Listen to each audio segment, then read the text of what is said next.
All right, very good. There are some walk-up songs that are permanently associated with some players. To hear Peter Gabriel's Sledgehammer, you think back to the days of the Blake Street Bombers, and you hear that song, Dante Bichette comes to the plate, and you just know something special could happen. And something special usually did happen, maybe like the walk-off home run in the 14th inning on opening day at Coors Field.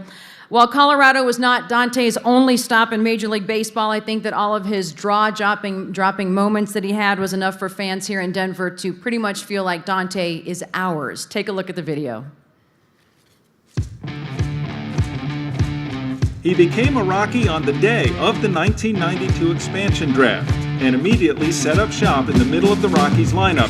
He even hit the franchise's first home run. This one hit deep to left field. Back is Coleman, and the Rockies are on the board. Maybe his most memorable blast, though, ended the first game ever played at Coors Field in 1995. A high drive, way back, and there's the storybook ending for the Rockies. He played here for 7 seasons and is still in the Rockies' top 5 of just about every all-time hitting stat. But his popularity in Colorado is even broader than that. He drives this one high and deep to right, and that ball is gone, and then some. This Blake Street Bomber with the quick bat and the clutch heart helped fashion the slugging culture in Colorado. And tonight we had him to the lineup here in the Colorado Sports Hall of Fame.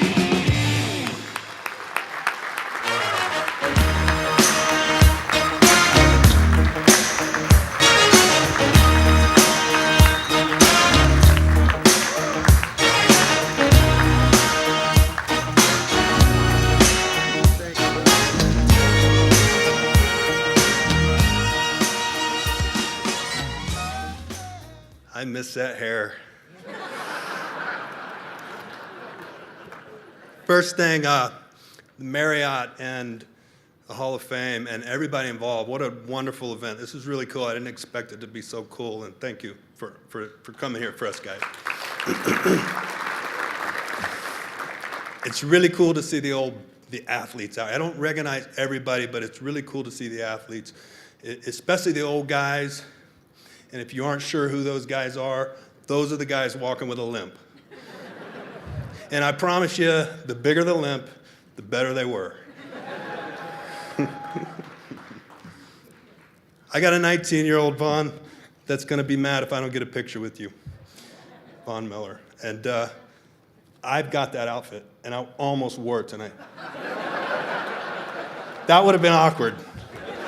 I got the hat and everything. I almost wore that thing. 25 years ago, that's when it all began with the Rockies. And I was in a clubhouse not too far from here with the original Rocky team. And we're sitting around the night before the first Rocky ball game. And we're all excited, and we're hearing about these fans. We had no idea, 83,000 fans. We had no idea. And you guys, if you were there, it was unfreaking believable. The ownership was there that night. Orrin Benton, Charlie Momford, who's still an owner, the acting CEO and owner, Jerry McMorris. God bless him, he's not with us any longer. Gave a talk to the team that night. It wasn't a big deal, but it hit me. I felt like he was talking to me. And we were sitting there, we're all excited. You got to remember, we're expansion draft guys. We all were unprotected. We're rejects. You know, I wasn't a reject. I was actually traded for. The rest of my teammates, they were rejects. Right? I was in a trade. But Jerry gave this speech, and it was pretty simple. But he said it was something simple like, you won't believe these fans. You won't believe the opportunity is there. Your opportunity for your dream to come true is here, and it's up to you what you make of it. It's pretty simple, and I remember it like it was yesterday. And I felt he was talking to me, and I said, man, all the years, the hard work, the dreams, since I was 10 years old, and I remember Hank Aaron hitting a homer. I said, I want to do that for a living, hit homers. I didn't want to play baseball, I just want to hit homers. I said, all those dreams and everything, and this guy's talking to me right now. This is my opportunity. This is my chance to make those dreams, make my dad, everybody, proud of all that I wasn't working for nothing. I felt like if I have a really good game tomorrow, first game in Colorado history, I'll be the greatest Rocky ever for a day.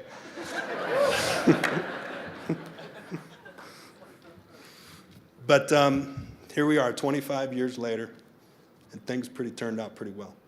I want to recognize a few people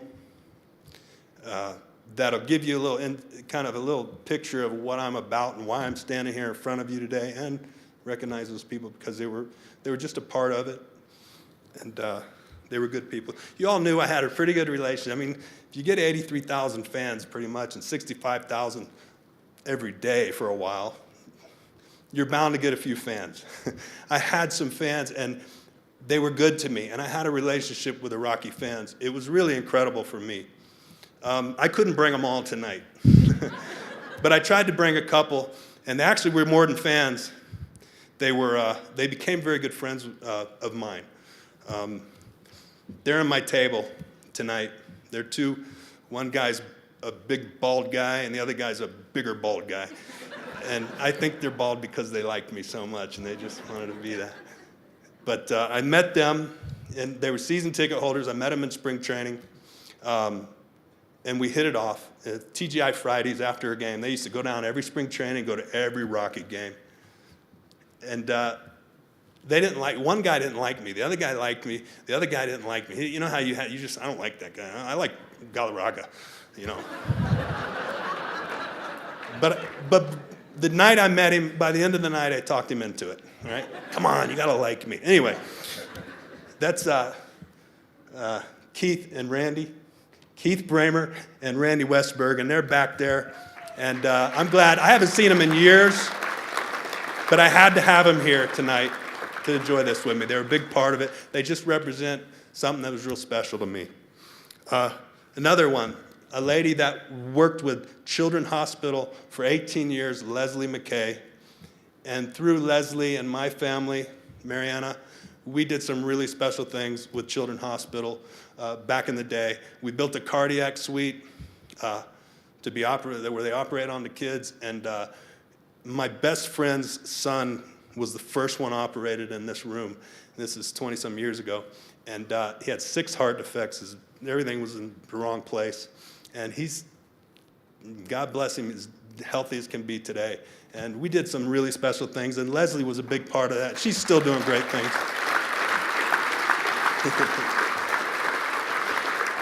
Another guy was Michael Thuman, who worked for the Rockies. He was a PR marketing guy, and he's the guy that comes in the clubhouse every day and just bugs you. Hey, can you sign this? Can you meet these people? Can you do this radio? He's just always bugging me, but he did it right, man. He'd come in, he'd call me the king. He'd butter me up. Hey, king, he'd call me the king. Then he'd tell a mama joke every day. He'd tell him a different mama joke every day. And he'd get, all right, what do you want, Mike? And for some reason, we just hit it off, and we've been friends till this day. He's a lacrosse coach here in town, and he's a wonderful guy. Michael Thuman, thank you for coming. I hadn't seen these people in years. The one that's real special to me is a little blonde over there named Samantha Radevich. She's married now. Forgive me, I forgot your new name. She's 8 months pregnant, and she actually came tonight. And Samantha you could say she was our nanny, but she was really more than that. Samantha was basically family for my career. She followed us everywhere and helped me and my wife raise our 2 boys. She's a special, special girl. And believe it or not, she's having her 2nd boy, so she got a lot of practice, and she's going to be a great mom. My favorite memory of Samantha is when we come off a road trip, or we go on a road trip. I come off out of the game, I go up the elevator, unlock the elevator, and this isn't no Holiday Inn, we stay at nice places. We're at the Ritz-Carlton, 5-star resort. And I come out the elevator, and this bowling ball comes flying by me, and it knocks the pins down the corner, and I'm look back, and it's her and my 2 boys bowling in the middle of the hallway in the Ritz-Carlton. she was awesome. And I'm surprised my boys, I have two boys that play professional baseball with the Yankees and the Blue Jays in the minor leagues. And I'm surprised they weren't bowlers. Roger Bailey and Andrea Bailey are over there too, but I just like them. That's why they're here. You remember Roger? Roger was a pitcher for the Rockies. He was an awesome pitcher. Gold glove. He was like a Greg Maddux type. He's over there. The special one is my wife, Mariana. And the thing about my wife, Mariana, is she looks the same the day I met her. She hasn't aged a bit. And the issue with that is I'm getting older quickly. And people are starting to ask her if I'm her dad. This is not good, but I'm a sport. I take it in stride. I tell her every day she's beautiful in 25 years. And you think one day she'd say, you know, you're not bad yourself. I get crickets, man. You're beautiful. And you're okay in them jeans. Well, nothing. But she's really awesome. And I'm blessed because my wife is right about everything. Guys, you know what I mean? I am blessed. You guys probably don't have that, right? I'm blessed. No, I tease her. She's unbelievable. And honestly, she should be getting this award because the Hall of Famer in my family is my wife, who raised my two boys that do so well. And she's just on top of it. Thank you, Mariana. She knows I love her.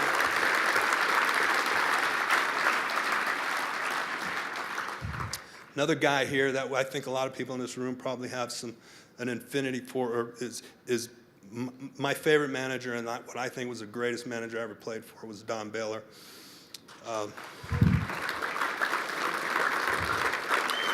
Yeah, a lot of people don't know my and Don Baylor's relationship and how I got to the Rockies. I was in the Milwaukee Brewers system, sitting on the bench, frustrated, trying to get in the lineup. And Don Baylor came to me one day, and he said, you know, when you figure it out, you're going to run this league. And I didn't even know he knew I existed at the time, and I was like, are you serious? He's like, yeah, you'll run this league one day. You're going to figure it out. You're going to run this league. I went on about my business. 2 years later, he's a manager for Colorado Rockies, and he gets the team to draft me and put me in the 3-hole. And I'm like, this guy really believed that. And I honestly believe without Don Baylor, and you know, I think everybody needs that guy that says, I believe in you and give you an opportunity. Don Baylor was my guy. I'm not sitting here in front of you. I probably don't get the opportunity. I'm going to Japan, and I'm playing with Sadaraho if he don't give me that opportunity. Sadaraho. Anyway. But he gave me that opportunity, and I think he'll always just have that spot in my heart. Thank you, Don Baylor. He's not here. I wish he'd have been here, but he's not here. But good man for me. Last guy I got to tell you about, and this will tell you a little bit about, you know, if you remember my reputation, a lot of people thought I was kind of not worried about a whole lot. I don't know. Maybe that's how I thought about it. Maybe you guys just thought I was a goof. I don't know. But a lot of people thought, I had a relationship with Dinger, like we were buddies. He's the mascot. I mean, but I'm going to tell you why. My dad, you got to know my dad. My dad was a construction worker. He got up at the crack of dawn. He worked all day. He came home. He fell asleep on the couch with a bowl of ice cream every day of his life. And he was from that school that's what you do. You work your butt off. You don't miss a day. I don't think he ever missed a day, man. I mean, I'm serious. And you look at my career, if I took a day off, man, I was like, man, I hope my dad didn't see that. But Dad, he had this forever tan. He was real dark, man, because he was just outside, working, construction, building pools, building homes, things like that. But my dad loved 3 things. He loved beer, he loved ice cream, and he loved to watch me play baseball. And my dad, during my Little League days, would come to the ball game and sit right beyond the first base dugout with a bag over a can of beer, and he had a 6-pack in a truck. It was Busch beer, if I remember correctly. and he drank beer and watched me play ball. And he was not one of these rowdy drunks. He was one of these guys that when he drank beer, he didn't get rowdy, didn't say much. He was like, "Attaboy, good job, yeah." He was that guy. So I never had a bad game my whole life. I could strike out 3 times and attaboy, Danny, good job, man. And I was like, "Dad, I struck out 3 times." He goes, "You'll get him tomorrow, man." He was awesome. He was awesome. My dad's gone. My mom, on the other hand, was the disciplinarian, and she was 6'4", 240 pounds. And you might think, oh, she must have been a big fat lady. No. She was she was like a linebacker, man. She could have taken my position if she wanted to. If you were sitting across the room and you thought you were out of reach, you weren't out of reach. She could snatch you in a heartbeat. And that's where I got my bat speed from, I think, because she was so quick, man. But she kept us in line. She was a great mom. She was an absolute great mom. But I love my mom and dad. Probably was, the biggest reason I was a mess when I was a kid. I mean, I wasn't a mess. I was a good kid, but they just always said, you go chase your dreams. You can do it. And hey, here I am. The last person I want to thank is my Lord, Savior in heaven. Thank you. I don't know why you chose me and gave me this life that you've given me, the family that I've got, the career that I had. But one day I'll be able to ask you, and thank you. And guys, thank you. This was awesome tonight. Thank you. Good.